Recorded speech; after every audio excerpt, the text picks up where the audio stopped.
Та Иесус Христийн хожимын үеийн гигантнүүдийн сүмийн талаар хэр мэдэх вэ? Сайн байна уу? Сайн байна. Орой мэд. Та нэг асуултанд хариулах гэхгүй. За.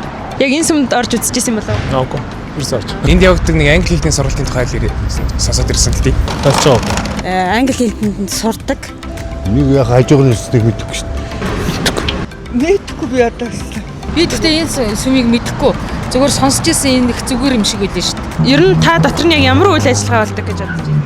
Сүмийн үйл ажиллагаа явуулдаг байлгүй дээ. Би болоос энд яг юу үйлчлэх вэ сайн мэдэхгүй шээ. Гол гол нь сүмд хүмүүс мөргөл зэрэглээ л дээ. Тэгээд цуглаан моглаа тэрхүү бодлоо л өгччихсэн. Сайн мэдэхгүй. Та цуглаан моглаан л болж байгаа. Иесусийн одоо бүхний талаар одоо юристийн талаар л болдог.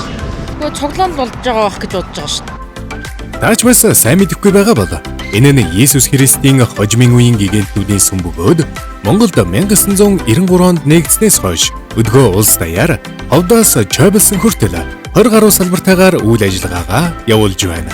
Хамгийн гол цуглаан нь нэм гараг бүрд ихэвчлэн 10 цагт болдог ба 7 хоног бүр сар улирал бүр өөр олон үйл ажиллагаа болдгоос дөрөвдөл залуу насанд хүрэгчдийн хөгжөөнд үйл ажиллагаа, залуу эмэгтэйчүүдийн аялал,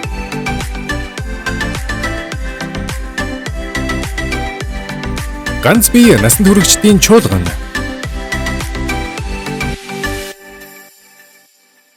гар тэрэгний аялал,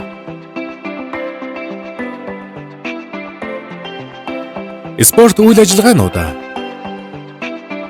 судраас хамтдаа суралцах институт семинар, цагаан сар үгийн бичиг,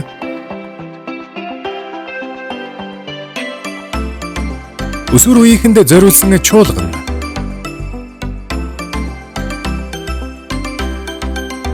сайн дурын үйлчлэл, хүмүүнлэгийн ажлууд,